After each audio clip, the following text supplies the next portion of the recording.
Hi everyone, it's Biba and Eugenie for another great success story with one of our new guests today for American Women à la Française.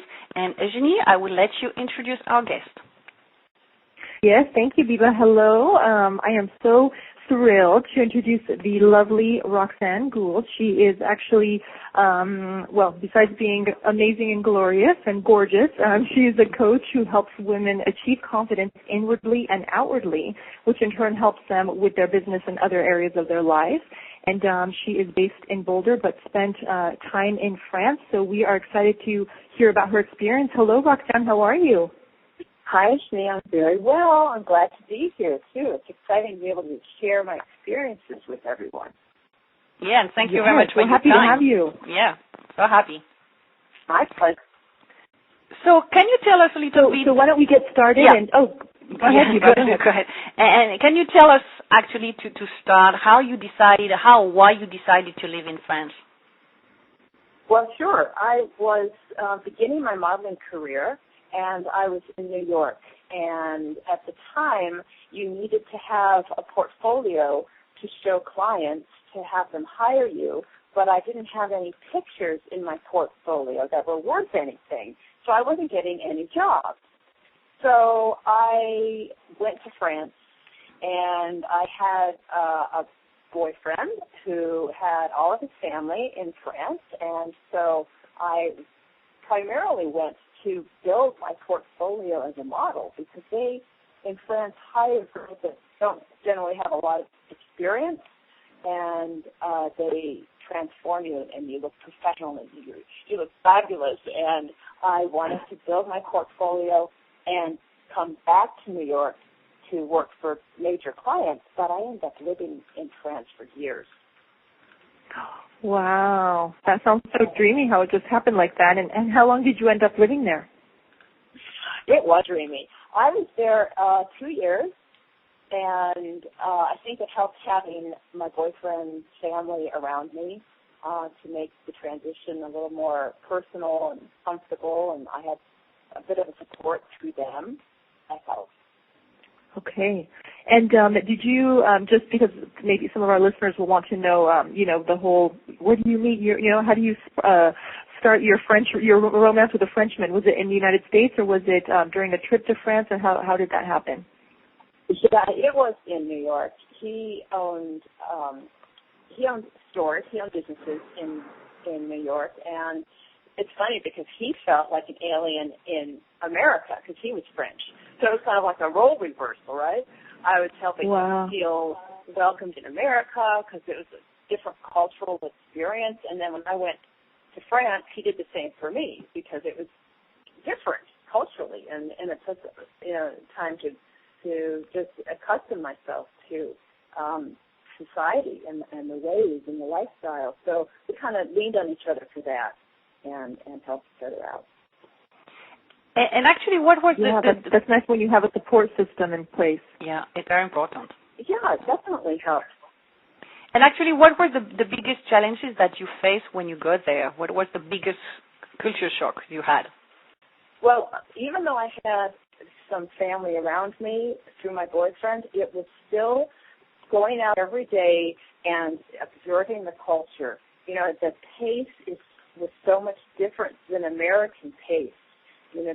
They take longer lunches, and they dine, and fast food just doesn't exist like it does in our culture. And here, we have the saying that time is money, and we always want to get things done, and speed is of the essence. And over there, the culture was just so much more relaxed and at ease. Now, they also produce a lot, and they are fast-paced, but in their own way. They still take time to enjoy life in a way that we don't. I guess they have more, they have their priorities in a different order than we do. And it was lovely, but it took a time for me to adjust to what they put as more important, or what they put more importance on, like just, getting dressed, going out, socializing, being with friends. And to me, that was new. In America, yes, we go out and we, occasionally get dressed, but not as much, not in the same way. And so for me, that really was a challenge to kind of slow my pace down and shift my focus on where I put the energies. And to me, that was one of the biggest cultural differences. That's interesting. So taking it seems like it was almost like, taking the time to really enjoy things, to, letting there be creating space for leisure, and at the same time sort of putting more importance on the formal side of things, getting really prepared to go out and enjoy dinner, sort of really accentuating going out and having a good time. Yes, and yes, allowing the time for that enjoyment. And it's wonderful. I actually, to this day, I still do that. I still like to dine. I teach my kids about dining. There's such a pleasure to it. But then, you want to take more effort with the meals that you prepare. And then you want to take more time to think of conversation around the dinner table. And it can be such a wonderful chapter in your life to have wonderful meals shared with friends and family. Absolutely. And you were in Paris, correct? I was in Paris. And it's funny that right in the 13th district near the Gare de Lyon. Oh, great area. Yeah. Mm-hmm. It's funny that you mentioned taking the time, because now that I live in the U.S. for 10 years now, when I go to France, that makes me crazy. I want to speed everything, the diner, the people who spend time in vacation or with the RTT. I want to speed everything when I go over there. It makes me crazy. I guess I became more American than French now. Yeah, I guess, you adapt depending on where you are, right? Yeah. Absolutely, you do. Yes, you get used to the 2 or 3 hour lunches versus the quick bite in the car, right? Exactly. Yes, quick bite in the car, exactly. Oh, I think it's healthier too. Let the food digest and let your relax and absorb. And how much you gain from really conversing with others is wonderful. It's priceless. Absolutely. And did you notice a huge difference, Roxanne, just like table manners and etiquette, as sort of the emphasis that there is on that in the United States versus in France? Was that sort of shocking when you first got to Paris? Oh, I can't say I remember that being so much of leaving an impression. I don't think so. No, I think it was just more just relaxing and enjoying, being with people and sitting around a table for hours. Like I remember going to restaurants and they would have one sitting. So in other words, they'd fill the restaurant and everybody would stay there for hours. Where here, they want to turn over the tables and make money. And bring you your check before you finish, right? Exactly. And you see people waiting at the front door. Now, there was one seating for the whole evening. I remember that. That's impression on me. It does something to your whole mentality. You just kind of relax more and enjoy because there's no rush, Absolutely. The other aspect is shopping every day for food. Like here we go to Costco or Sam's Club or the big department stores and we load up and we fill our pantry and we stock up. And then they go out with a little basket and they buy the food for that day, for that meal. That was the big difference I noticed. You have to put time into your day to go down to this corner and buy your food fresh, and then it was amazing. They've got little refrigerators and smaller kitchens, and everything's fresher, and that was a whole new way of living. That I noticed was a big difference. Okay, cool. So definitely. What would be the advice or the tip that you could give to other women who want to move to France or who plan to move eventually, but also as a model, because as you experience and if they just arrive or if they not feel comfortable yet, what would be your suggestion and your tips for those women? I would advise them to be flexible, to be very open to the different cultural rhythms, to be flexible to how the French people live their life, and not look at your watch, but just kind of go with the flow. There is this pace that is so different from America, and you've got to be open. If you're rigid and you think, well, wait, I have to go do this now because this is when I've always done that, you're going to miss the opportunity of what it's like to be there. So observe how the people live, how they go about their day, what their rhythm is, and emulate it yourself, because you're going to be able to enjoy that French way of living if you're flexible, because you're not in your own country anymore. Yeah. You know? And, you know, that expression, when in Rome, do as the Romans, it's, you know, when in France, do like the French. So I remember one model was so upset because she couldn't find peanut butter. Peanut butter is a popular American food, right? Yeah, it does. I don't even know if it exists in France anywhere. I don't even know if you can, even in New York, even in Paris. I don't even know, not sure that you can find it. Probably not. Yeah. And so there's so many wonderful things you can find. So she wasn't open to that, and she missed out. And I think she returned home just because she was so rigid in what she had to have, right? Mm-hmm. And there's so much that France offers. So many wonderful experiences, but you've got to be open to it and be flexible. So that's, I think, key.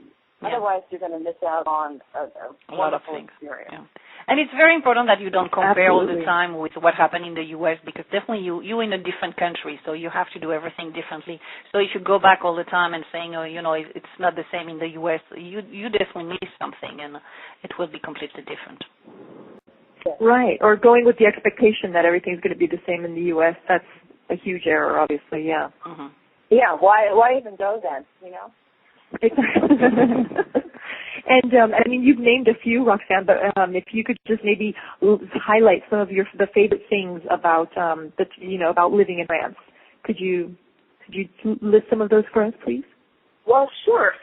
You know, America is such a young country in comparison that when I was in France, I was just in awe of the history and the age and the beauty of the architecture and the cobblestone narrow streets, and just how it made me imagine what it must have been like, you know, many generations ago, and the life that has been lived on the streets in Paris over the centuries. And the structures are still there. It's just so beautiful. Or just masterpieces like Notre Dame or the Bastille. It's just something you can't find in America. You know, we think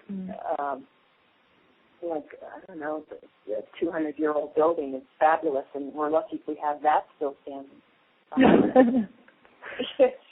So for me, it was the history at every corner that stays with me today. I'm in awe of how exquisite the city was originally built and laid out, and it's so, some parts so quaint and some are so magnificent, just juxtaposition to one another.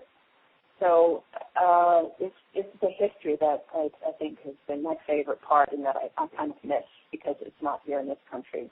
Mm. And as the contrast is definitely huge. Yeah. Sorry, go ahead, Biba. As the opposite now that you're back in the U.S., is there one thing that you specifically miss from France that you would like to have in your everyday, besides taking time for dinner, but if there's one thing or one food or something that you really miss? Oh, mousse au chocolat. Oh, that's a good And you cannot duplicate it. There's not, that I have found, a better mousse au chocolat than you find in Paris. Mm-hmm. Oh, yes. Yeah. Thank you. Now my mind's going to be going on, to the mousse au chocolat. I'm going to try to put some down tonight. Yeah, we're going to have to satisfy that desire now. Very nice. And do you have anything else you want to share about your experience in France with our listeners? Anything else? Any concluding thoughts? I don't know if maybe you want to talk a minute about if you feel comfortable about the film they did while you were in France. Oh gosh, that was a pinnacle of my career. That was yes, I was the lead female in our film was Alain Delon and Michel Serrault, and we had the opening on Champs-Élysées, and Jacqueline Doucette was there. And I remember the lead stopped the traffic as we crossed the street to go to it's still there, isn't it? For the dinner after the premiere. And Alain Delon was such a gentleman, and it was a wonderful, wonderful experience. Wow. So you had a cool time. You had a great experience over there. I did. I was very lucky to work with some of the best in the industry. I was able to work with Jean Lucief, very well-known photographer, and be embraced by his wife, Barbara. And I met wonderful people that were very, very creative and the top in their field. And France is filled with creative, artistic, generous people, and it'll always have a warm spot in my heart. Oh, wonderful. Okay, so thank you very much. And for everybody who is listening, if you want to hear more about Roxanne, you can just visit her website at www.imagebyroxanne.com. And it's Roxanne, Roxanne. So imagebyroxanne.com, and you will be able to see everything that she's doing. First of all, as Eugenie mentioned at the beginning, how she's a gorgeous woman. She's not a model for nothing, and how she now helps other women to feel gorgeous also, and to feel more comfortable, and to look the best, and to look elegant and sophisticated. So I would like to thank you again, Roxanne, for your time and sharing your experience with us, and we hope to hear from you very soon. Oh, it's my pleasure. Yes, thank you so much, Roxanne. It was lovely. Oh, it was my pleasure. It was so nice to talk with both of you, and best of luck. I think you're doing a wonderful thing for many people. Thank you very much. Thank you so much. So, and we would like to thank our audience, and we will see you in the next interview. And as you see, we always have great guests. So we love to share those experiences with everybody, and I hope that the same as we enjoy doing those interviews, you enjoy to listen to it. So thank you, and bye-bye, and see you soon for the next interview.